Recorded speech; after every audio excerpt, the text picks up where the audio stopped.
Ayrton Senna não conheceu. Aliás, sabe o que Senna não conheceu? E mudou parte do mundo. Ele não conheceu um mobile como esse, que é de 2010. Os primeiros mobiles, smartphones, são de 2010. Senna conheceu o celular logo no início. Há 20 anos você não tinha celular. Eles estavam começando. No Brasil, em 95, em larga escala. E cada um deles, você lembra, era quase uma arma de defesa pessoal. Você trocava o pneu do carro escorando com a bateria dele. Em 20 anos ele fez zuf. Esse que está na minha mão agora. Manda e-mail, recebe e-mail, tem 6 mil músicas, tem GPS, tem cotação da bolsa, grava foto, grava filme, tem a minha temperatura, calcula meu batimento cardíaco, tem a minha instrução sobre o tempo e a temperatura e, se precisar, faz ligação. Você está rindo? Meu aluno não usa isso para falar, ele usa para escrever. Eles reinventaram o telégrafo. Quer falar com teu filho agora? Liga para ele e não responde. Manda uma mensagem e ele responde. Eles não usam isso para falar, eles usam para escrever.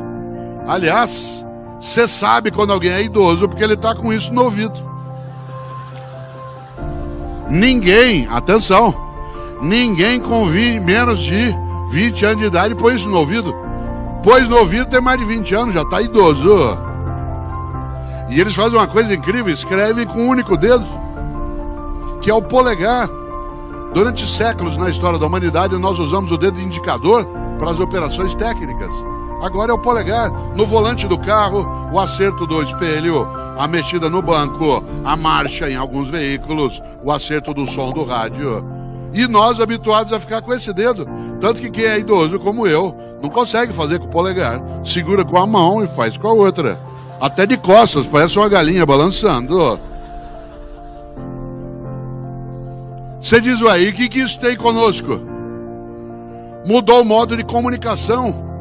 A nova geração que está vindo, ela está habituada a ler e escrever. Eu falava antes com a diretoria ali na outra sala, 40% dos meus leitores hoje, de acordo com as livrarias, têm menos de 18 anos de idade. Eu sou professor de filosofia. Onde eles me conheceram? Na internet. Por que eles voltaram a ler? Porque eles se interessam aos 15, 16 anos de idade por algumas coisas por conta dos blogs, do Twitter, do Facebook.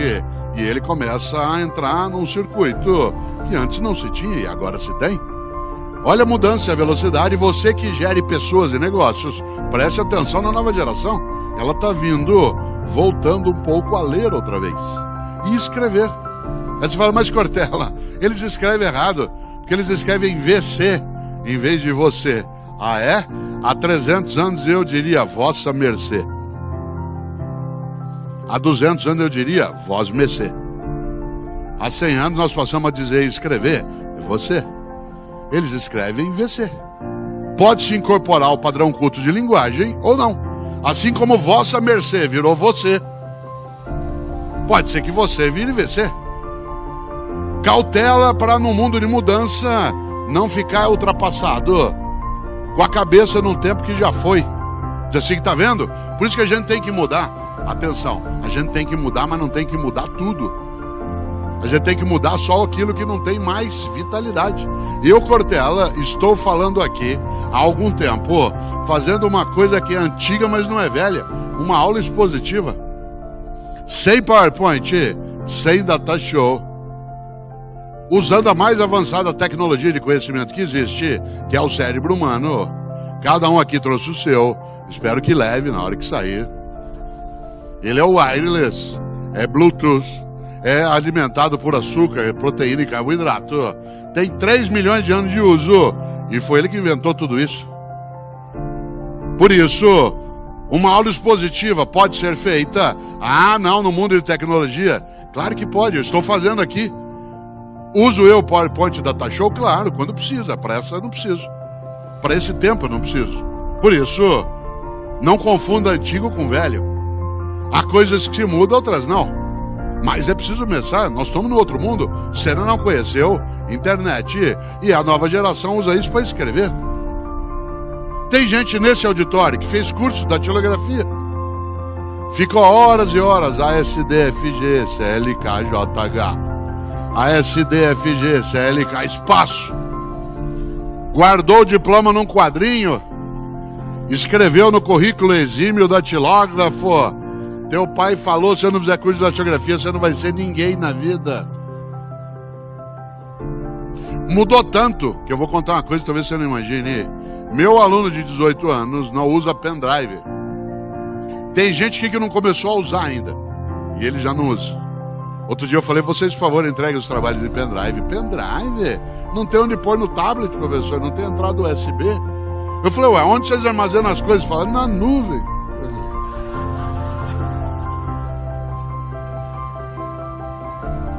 De nada adianta, eu sou professor titular da PUC São Paulo, 20 anos na Fundação Dom Cabral em Belo Horizonte, dei aula na GV durante 15 anos e não há lugar marcado no futuro.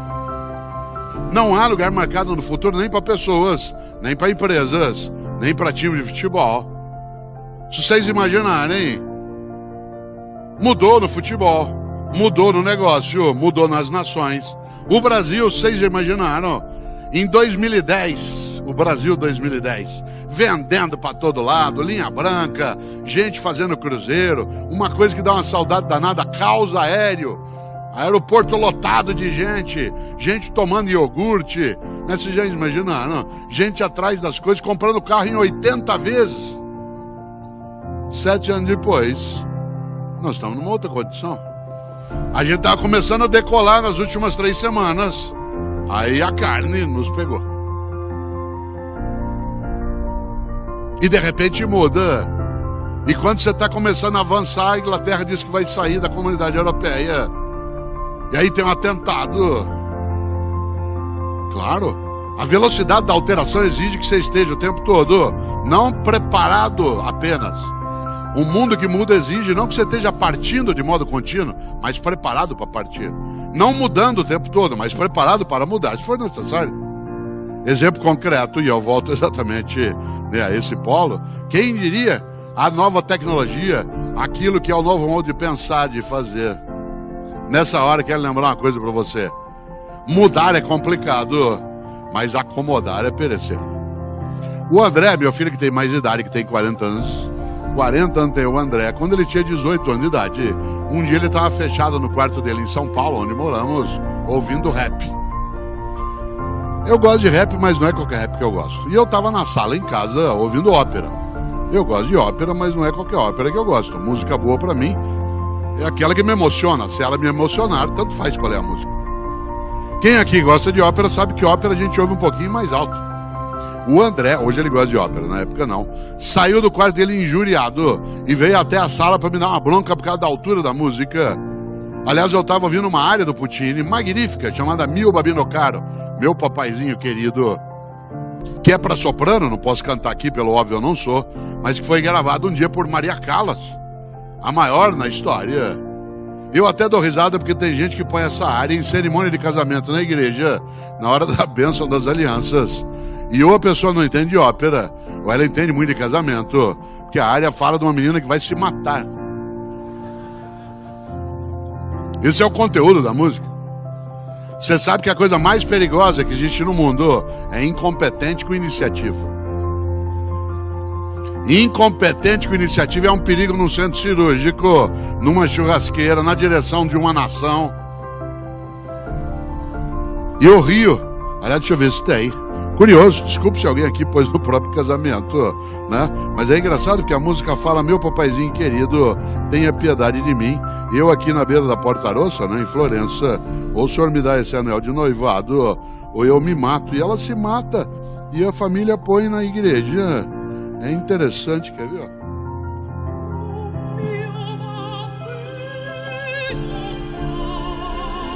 Ó, meu papaizinho querido, tenha piedade de mim. Eu aqui na beira da Porta Rossa, ali no Rio Arno, em Florença. Ou o senhor me dá esse anel de noivado, ou eu me suicido. E ela se mata. E a família põe na igreja. Deve ser premonição. Eu ouvindo ópera, o André ouvindo rap. Ele saiu do quarto dele, veio até a sala e falou: pai, pelo amor de Deus, desliga isso, pai. Isso lá é música. Eu disse: André, meu filho, que pena. Você aos 18 anos de idade já está ficando vítima da indigência mental. Você aos 18 anos de idade fechou tua cabeça para aquilo que é diferente do que você já conhece. Você aos 18 anos de idade acha que a única maneira de fazer as coisas é como você já fazia. Você aos 18 anos de idade está ficando incapaz de renovar teu conhecimento. Você aos 18 anos de idade está ficando impermeável a ir além do lugar onde você já estava. Você aos 18 anos de idade está ficando refém da pobreza das ideias. Ele falou: pai, você está ficando louco. Eu falei: André, eu tô ficando louco, você tá ficando velho. Não confunda idoso com velho. Idoso é uma pessoa que tem bastante idade. Velho é aquele que acha que já sabe, que já conhece, que não precisa mais aprender. Idoso é uma pessoa de 65, 70, 80 anos de idade. Velho você pode ser com 15 anos de idade, 20, 40, 70. Tem menino de 15 anos de idade que já tá velho. Cheio de certeza. Acho que já sabe. Aliás, ele acha que ele que fundou o mundo, que o mundo começou com ele. Tem gente de 40 anos de idade que já está velha. Tem gente de 70 que não envelheceu. Não confunda idoso com velho. Num mundo de mudança e velocidade, o maior risco é ficar velho. Velho na prática, velho no negócio, velho na maneira de fazer, velho na capacidade de aprender. Por isso, um museu, ao contrário do que pensam os tolos, não é um lugar para coisa velha. Lugar para coisa velha é lixo ou reciclagem. Museu é um lugar para coisa idosa, porque o idoso tem valor. Eu ensino filosofia. A pessoa mais jovem que eu ensino morreu há 2.500 anos. Platão, Aristóteles, Heráclito, Parmênides, Zenão, Anaxágoras, Anaxímenes, Tales, Pitágoras. Como é que eu ensino alguém que morreu há 2.500 anos para um menino que nasceu em 1998? Só tem uma saída. É a capacidade de mostrar que há um pensamento que é idoso, há uma prática que é idosa. Hoje à noite vocês vão assistir a um show de Fernando Sorocaba, que vão vir aqui cantar ao vivo. Você quer coisa mais antiga do que música ao vivo? É antigo, mas não é velho. Tanto que se der a gente lota. Eu só não fui convidado pela diretoria, porque eu tenho uma outra atividade. Senão eu estaria. Você quer coisa mais antiga do que teatro? Minha mulher é diretora de teatro, dirige o Teatro da FAAP em São Paulo, né, há 20 anos. Então agora fazer lá o espetáculo Rock Santeiro, né, do Dias Gomes, que é um musical agora, como era na origem quando o Rock Santeiro fez, né, a peça. Fica lotado. Você quer coisa mais antiga que teatro? Eu sou comentarista da Rádio CBN. Você quer coisa mais antiga do que rádio? Nesse auditório as pessoas passam mais horas no dia ouvindo rádio do que assistindo televisão. Por causa do trânsito, por causa do deslocamento. Você quer coisa mais antiga do que circo? E aí tem o Circo de Soleil, que é caro a beça. Vende ingresso com 1 ano de antecedência. E as pessoas pagam e vão. O que eles fizeram? Reinventaram. É um circo que não tem outros animais, exceto os animais humanos. É um circo que encanta pela música, que não tem crueldade em relação a outros seres. Ah, mas o circo não tem mais lugar. O Circo de Soleil é o maior espetáculo e é caríssimo. Quando você ganha um ingresso para ir ou compra, é coisa de R$300 no mínimo. Você diz: ah, o circo não tem mais lugar. É claro, atenção, não confunda idoso com velho. Você vai jantar em São Paulo amanhã à noite, você não entra no restaurante porque está escrito na porta: temos os melhores fornos micro-ondas de São Paulo. Mas se tiver escrito que tem fogão a lenha, você entra. Por isso, cuidado. Inovar não é sempre criar o inédito. Muitas vezes inovar é dar vitalidade ao antigo. Isto é, aquilo que se provou correto. Na vossa atividade, na atividade especialmente do varejo, na capacidade de distribuição, tem coisas que são antigas, mas não são velhas. O contato pessoal, o conhecimento do mercado, a customização. Mas tem coisas que são ultrapassadas, que é o não uso de uma tecnologia mais estruturante, a incapacidade de renovar a mensagem daquilo que se faz. Há dificuldade de alguns entenderem que nenhum de nós é pronto. Há pessoas que caem numa armadilha, há gente que acha que ela já é perfeita. Em latim, perfeito significa feito por inteiro, feito por completo, isto é, terminado. Só tem um tipo de humano perfeito, o cadáver, porque ele não pode mais se modificar. Por isso, cuidado para não ficar velho. O problema não é se você conheceu o Ayrton Senna, é se você deixou a cabeça lá. O problema não é se você fez curso de datilografia. Isso pode indicar apenas que você é antigo ou antiga. O problema é se você deixou a cabeça lá. Num mundo de mudança e velocidade, qual é o maior risco? Você ficar prisioneiro do mesmo. A mesma praça, o mesmo banco, o mesmo jardim, as mesmas flores. Aliás, existia no antigo Orkut. Antigo Orkut. O Orkut é de 2004. Foi fundado junto com o Facebook. Desapareceu. Não tem mais lugar marcado no futuro. Nem no futebol. Às vezes eu comento futebol na Rádio Globo CBN. Quem não trabalha faz várias coisas. E uma das coisas curiosas é que ali há um anúncio que você já viu. E é verdade. Há 30 anos, atenção, há 30 anos um jogador de futebol corria em média, durante uma partida, a distância de 6 km. Não a velocidade, a distância percorrida em campo, numa partida era de 6 km. Hoje é de 11 km. Não mudou o tamanho do campo, não mudou a duração da partida e não mudou o número de jogadores. E quase que dobrou a distância a percorrer. O que mudou? A estratégia, a velocidade, o modo de fazer. Não tem lugar marcado no futuro. Só 5 times brasileiros de primeira linha não foram para a segundona ainda. Só Santos, Cruzeiro, Flamengo, São Paulo e Chapecoense, que subiu e não desceu. Não tem lugar marcado no futuro. A seleção brasileira que hoje joga, a última vez que foi campeão do mundo foi com o Ronaldo em 2002. O ano que vem na Copa vai fazer, atenção, 16 anos que nós não ganhamos uma Copa. O adolescente que está na universidade, ele não tem memória de vitória nossa em Copa do Mundo. Trazê-lo aqui para ver o Ronaldo, que é uma pessoa admirável, estupenda, mas para ele é uma coisa do passado. Para nós, não. Nossa vitória em 2002 foi decisiva. Quem nós vencemos em 2002? A Alemanha.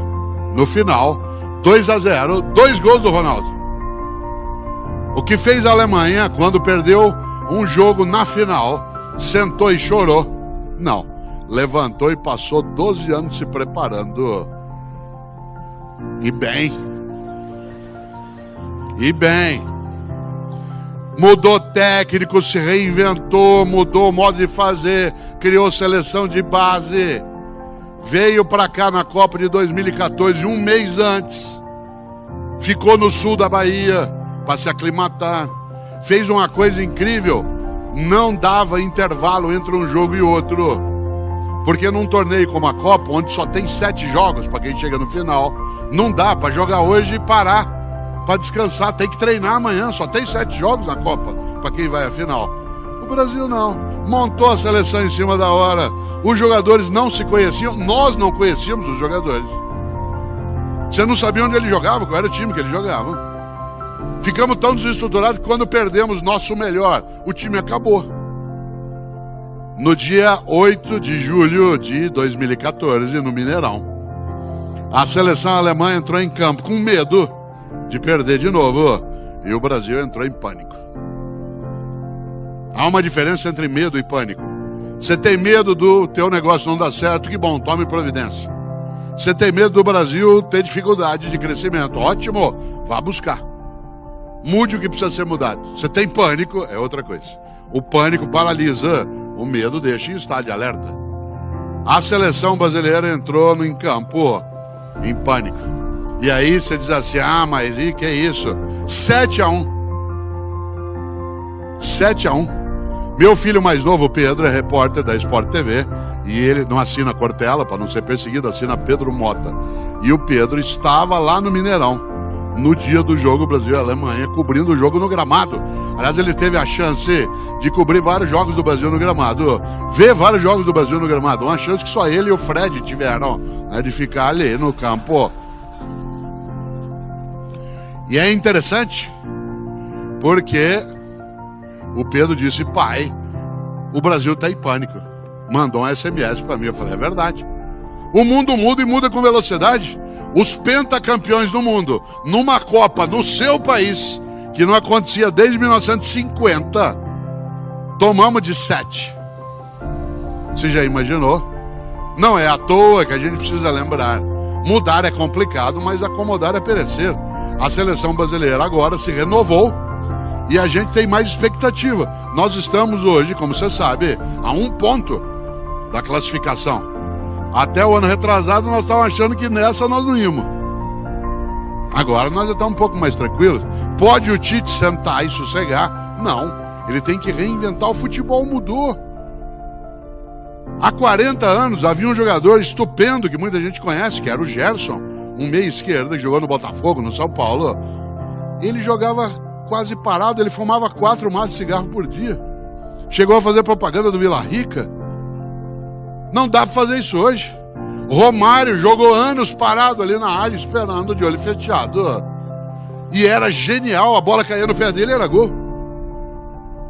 Qual posição joga o Romário? Agora não tem. Qual posição joga o Neymar? Todas. Qual posição joga o Messi? Todas. Você olha, ele tá na área, tá na ponta esquerda. Romário não faria o que, por exemplo, faz hoje Neymar, que ele bate escanteio, Neymar. O Messi bate escanteio. Quando que um artilheiro ia se dispor a bater escanteio? Se ele é artilheiro, ele tem que estar lá para fazer gol e subir. Não, joga pro time. Por isso que o Barcelona tem a capacidade que tem. Aquele que é o melhor serve. Você já imaginou? Que mudança? Atenção, não há lugar marcado no futuro, inclusive no futebol. Não mudou o tamanho do campo, não mudou a duração da partida, e exceto no São Paulo não mudou o número de homens em campo. E ainda assim, porque Rogério Ceni também joga, se vocês imaginarem, passou de 6 para 11. Você diz, ué, e nós com isso? Muito? Cuidado para não ficar prisioneiro do mesmo. A mesma praça, o mesmo banco, o mesmo jardim. Como eu disse, havia uma comunidade no Orkut chamada Eu Tenho Medo do Mesmo. Eu dela fazia parte. Aliás, o Orkut em 2011 tinha 55 milhões de seguidores. Olha só. A sobrevivência não é do mais forte, é do mais apto. E ele será forte se ele for apto. Não é que ele se for apto, ele será forte. Nesse sentido, a perenidade vem nisso. Essa comunidade Eu Tenho Medo do Mesmo, eu participava dela. Não sei se chegaram a ver, porque Eu Tenho Medo do Mesmo. Ela era inspirada naquela placa que fica na porta de alguns elevadores que diz: antes de entrar no elevador, verifique se o mesmo encontra-se ali parado. Imaginou se abre a porta do elevador e o mesmo está lá dentro te esperando, pronto para te pegar.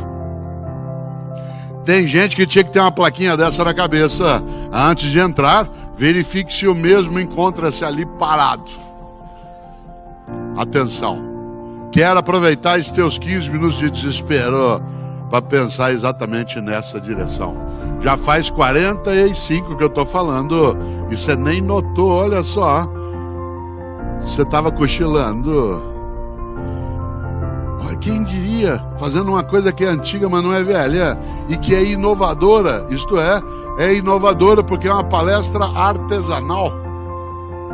No mundo de tecnologia, é claro que eu posso fazer coisas que remontem a algo que é antigo, mas não é velho. Isso vale nos negócios, por isso, cautela. Quando a gente fala em mudança, não é, como diria Odorico Paraguaçu, um mudancismo desenfreado.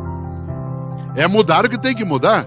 Eu, Cortella, preciso ter com meus alunos blog, comunidade de informação, uso da internet no que fazemos, mas tem coisas que eu não tenho de alterar.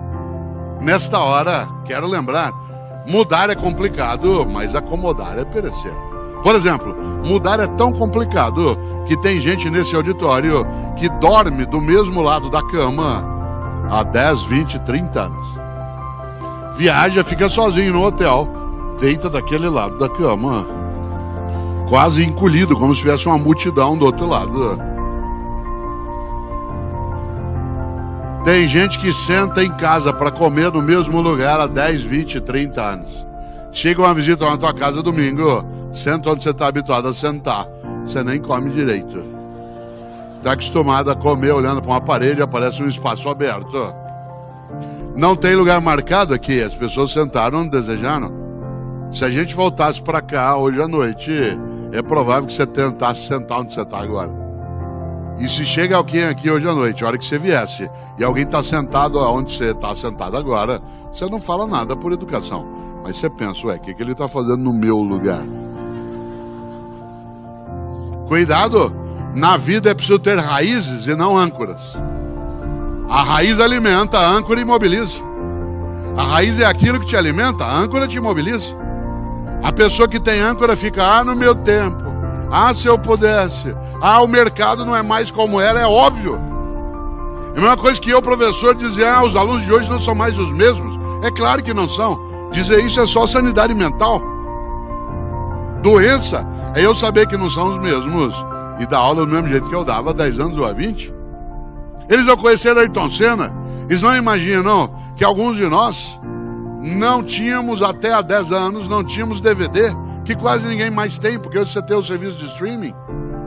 Vários de nós aqui começamos a comprar aparelho de DVD em casa há 10 anos, em 2007. Até lá a gente quase não tinha, era caro demais. Onde você assistia filme até há 10 anos em casa? Num videocassete.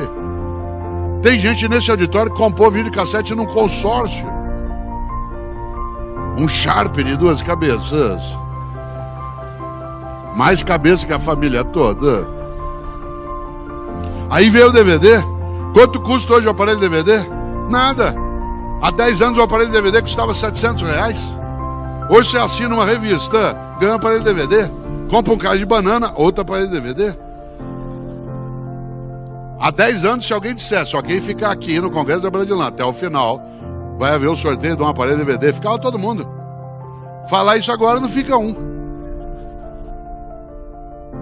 Aliás, a gente usa há 10 anos DVD, tem gente nesse auditório que não sabe usar ainda. Você quer assistir o filme em casa domingo, sabe o que você faz? Chama o teu guri, teu menino de 10 anos e fala assim, arruma essa porcaria aí pra mim. Aí ele vai lá e põe e faz uma coisa cruel com você. Ele vai embora antes que acaba. Aí eles ficam olhando aquilo, falando, na hora que acaba, você fala, como é que será que faz isso aqui? Será que tem que rebobinar?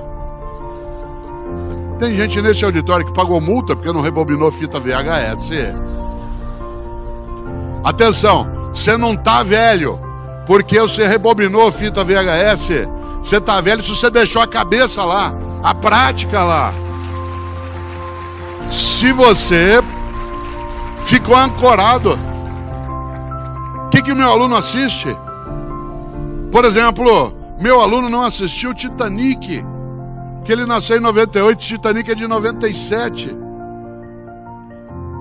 Meu aluno não assistiu, você imaginar, Avatar. Ele era criancinha. Para muitos aqui, Avatar é um filme contemporâneo de agora. Você já imaginou? Você diz, e o que isso tem com isso? Como é que eu dou aula para ele? Eu tenho que me preparar. Que música ele ouve? Que filme ele assiste? O que o emociona? Meu cliente, aluno, ele se emociona com o quê? Para isso eu tenho que me preparar. Por exemplo, eu cortei a lã, 42 anos de docência, palestra, e todo dia eu ouço música, sem exceção. Todo dia, das 5 às 5:30 da manhã, eu ouço música propositadamente. Como eu acordo às 4 horas da manhã há mais de 40 anos, porque eu entro no rádio 6:30, né? Eu todo dia ouço música das 5 às 5:30 da manhã. O que eu ouço? O que o meu aluno ouve.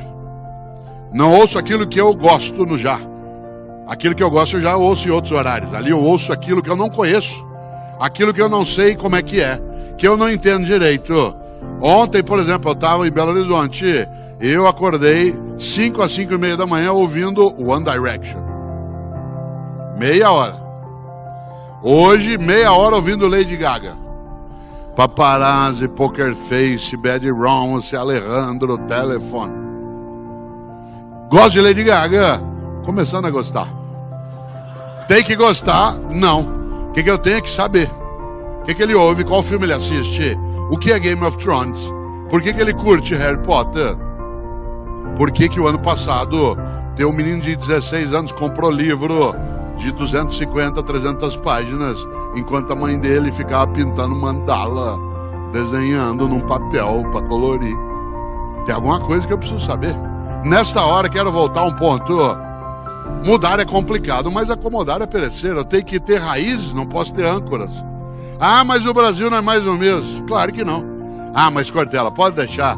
Isso aí é bobagem. Faz 20 anos que eu estou no mercado. Cuidado com esse argumento.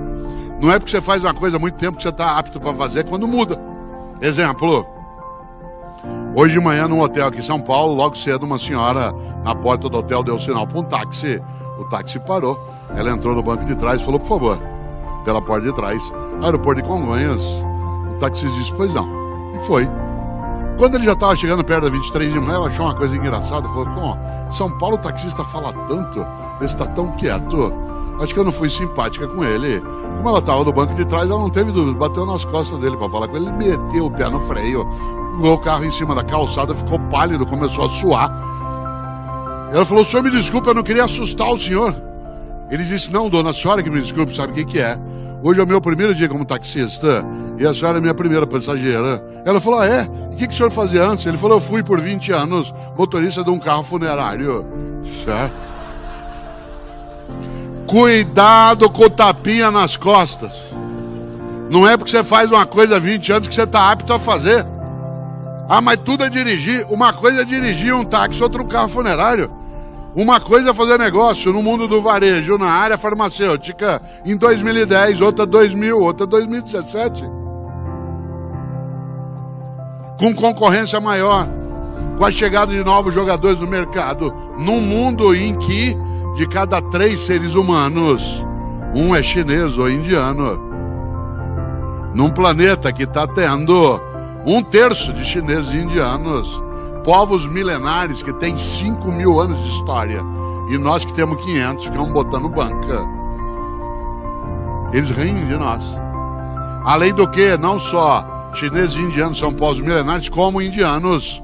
95% deles são hinduístas. Isto é, acreditam em reencarnações sucessivas. Como é que você vende um PGBL para um reencarnacionista? Faz plano de carreira. Não deu nessa, dá na outra. Lembrando que o reencarnacionismo hinduísta é diverso do ocidental kardecista. Porque no kardecismo você reencarna num sistema de purificação para melhor. No hinduísmo você pode regredir. Você pode reencarnar numa barata, num rato, num torcedor de um time específico. Claro. O mundo muda e muda com velocidade. Qual que é o risco? Não é ficar antigo, é ficar velho. Velho na prática. Para isso, é preciso algo decisivo. E eu quero aproveitar esses teus 6 minutos de desespero para pensar nessa ideia. Se mudar é complicado e acomodar é perecer, é necessário que você e eu não percamos a oportunidade de mudança quando precisa. Não sei se sabem, acho que sim. A palavra oportunidade veio do nome de um vento na antiguidade. Os romanos, no passado, gostavam de dar nomes aos ventos. Tal como nós no sul gostamos de dar nomes aos ventos. A gauchada chama de minuano, o vento frio que vem da Argentina, do sul. Chama de aragano, o vento mais quente que vem do norte da Argentina e assim por diante. E, claro, você sabe, os romanos gostavam de dar nomes aos ventos. E para eles, o vento mais importante na navegação, olha aqui na minha mão se você puder, era o vento que levava o navio em direção ao porto. O vento favorável.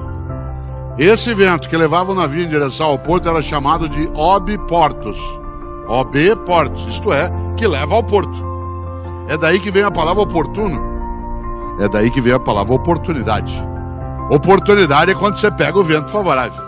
Isto é, quando você pega aquele vento que te conduz a um lugar que te dá alternativa. Porque portus em latim é porto ou porta. E o que é um porto ou uma porta? É uma saída. É o porto ou a porta que impede que a gente fique isolado. Quem aqui é filho de italiano como eu sabe que isola em italiano é ilha. Quando você está isolado, você está ilhado. Ilhado no negócio, ilhado no lucro, ilhado na competência, ilhado na qualidade. É o porto ou a porta que permite que a gente saia do isolamento. Por isso, o vento oportuno te leva à saída. E como é que é a saída em grego antigo? Você que estudou grego antigo. Isso que eu fiz é uma pergunta. Você sabe como é a saída em grego antigo? É até nome de livro bíblico. Êxodos. Êxodos, que gerou qual palavra em inglês, português, em latim? Exit. que tem um duplo sentido, saída e sucesso. Porque o sucesso é achar uma saída. Saída para o negócio, saída para o mercado, saída para a competitividade, para a lucratividade. Uma saída para a economia. Por isso, dá oportunidade ao êxito. E aí sabe bem aqui quem já navegou. O bom navegador não espera o vento, ele vai atrás. O bom navegador não aguarda, ele vai buscar. O bom navegador não tem como lema Zeca Pagodinho, que é uma delícia pro lazer, é bom demais para uma festa, mas é um perigo pro negócio, que é deixa a vida me levar, a vida leva eu. A trilha sonora de um bom navegador é o que um dia escreveu um grande paraibano lá de João Pessoa, que morou no Rio, hoje mora em São Paulo, foi Geraldo Vandré. Quando ele cantava, você lembra, quem sabe faz a hora, não espera acontecer. Não espera acontecer, vai buscar. Ah, mas Cortella, o mercado não tem jeito. Os romanos diziam, a sorte segue a coragem. A sorte segue a coragem. Olha como esse cara tem sorte que eles estão vendendo, que eles têm a coragem. Por causa do quê? De buscar, de fazer. De ter algo que é audácia. Audácia. Não confunda audácia com aventura. Uma pessoa audaciosa é aquela que estuda, avalia, prepara e vai. Aventureiro é vamos que vamos. Primeiro a gente enlouquece, põe um X ao final de cada nome de empresa, depois a gente vê como é que fica. Aí fica em Bangu. Já imaginou? A audácia é diferente de aventura. Pense num brasileiro audacioso. Amir Klink. Todo ano ele pega o barquinho dele lá no litoral sul do Rio, Paraty 2. Vai pro Polo Sul, fica 3 meses e volta vivo. Mas ele já foi o ano passado, ele estuda de novo, ele vai atrás, ele sabe que pode mudar. Coisas ele aprendeu, ele leva adiante. Isso é audácia. Tanto que ele volta vivo. Pense num brasileiro aventureiro. Infelizmente, um conterrâneo meu, aquele padre paranaense dos balões, morreu, o corpo foi parar no Rio de Janeiro, com 2 aparelhos de GPS grudados no corpo, sem bateria. Aventureiro, não sabia o que estava fazendo. Aliás, falaram para ele, padre, não faça isso. Vai bater um vento amanhã, Antonina. O senhor vai ser desviado. Ele disse a frase dos tontos, que é, pode deixar, eu sei o que eu faço. Fala, mas padre, cuidado. O senhor pode ter algum problema. Eu não tenho medo. Aliás, ele disse, Deus falou comigo e disse que eu posso ir. Eu sou da área também de ciência da religião. Na nossa área, a gente diz que enquanto você está falando com Deus, você está na área da teologia. Quando você acha que ele responde diretamente, é psiquiatria. O número de vezes que Deus parou para falar com alguém, não que você o acolheu, mas que ele parou para falar, não foi tão grande assim na história. Nessa hora, quero lembrar, nesse teu 1 minuto e meio final, antes de qualquer coisa, mudar é complicado, mas acomodar é perecer. Hoje, posse de Duarte da Costa como nosso segundo governador-geral, em 1531, quero lembrar, o maior perigo no mundo como o nosso é você adotar como teu grande inspirador e patrono o Mendes Sá, nosso terceiro governador-geral. Lembre-se do Mendes Sá. Cuidado com o Mendes Sá. Um dia uma professora de História do Brasil estava dando aula sobre os governos gerais, falou sobre o Tomé de Souza, falou sobre o Duarte da Costa. Quando ela estava falando sobre o Mendes Sá, ela viu que tinha um aluno distraído lá no fundo. Para pegá-lo, claro, como a gente é capaz de fazer, virou e falou assim, Paulo, o que fez Mendes Sá? Ele disse, fez o que pôde. Cuidado com Mendes Sá. Gente, está difícil o mercado, eu faço o que eu posso. Gente, nós precisamos criar maior competitividade, eu faço o que eu posso. Gente, o varejo está, o que eu posso fazer? Cuidado, é preciso lembrar que há 2 modos de dizer a frase. Uma, e aí eu vou concluindo, que é o modo desarmado, entristecido, acovardado, que é eu faço o que eu posso. O outro é eu faço o que eu posso, isto é, não deixo de fazer o que pode ser feito. Há uma diferença entre eu faço o que eu posso e eu faço o que eu posso, isto é, não deixo de fazer o que pode ser feito. Por isso, quem sabe, faz a hora, não espera acontecer.